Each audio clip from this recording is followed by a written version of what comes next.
வணக்கம், நான் ஞானதர்ஷினி, second CS. இன்றைய செய்தி: பாட்டில் மூடியில் ஏன் 21 விளிம்புகள்? குளிர்பதன பாட்டில், சோடா பாட்டில் மூடிகளை கவனித்திருக்கிறீர்களா? அவற்றில் 21 விளிம்புகள் இடம்பெற்றிருக்கும்.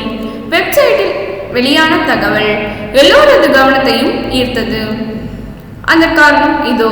1892 ஆண்டு அமெரிக்க கண்டுபிடிப்பாளர் வில்லியம் ஃபைண்டர் என்பவர் சோடா பாட்டிலை மூட க்ரூன் கார்க் கப் என்ற இந்த மூடி வகையை உருவாக்கியிருக்கிறார். அப்போது அதில் 24 விளிம்புகள் இருந்துள்ளன. இந்த விளிம்புகள் மிகவும் இறுக்கமாக இருந்ததால் பாட்டிலை திறக்கும் போது உடைந்து போயிருக்கின்றன. பின்னர் அவர் 23 மற்றும் 22 விளிம்புகளுடன் சோதனை செய்து பார்த்திருக்கிறார். அப்போதும் மூடி சரியாக வேலை செய்யவில்லை. பல சோதனைகளுக்கு பிறகு 21 விளிம்புகள் பொருத்தமாக இருக்கும் என்று கண்டறிந்தனர். 21 விளிம்புகள் பாட்டிலின் கழுத்து பகுதியை சரியாக பிடித்து அழுத்தத்தை சமமாக பகிர்ந்து கொள்ளுமாம்.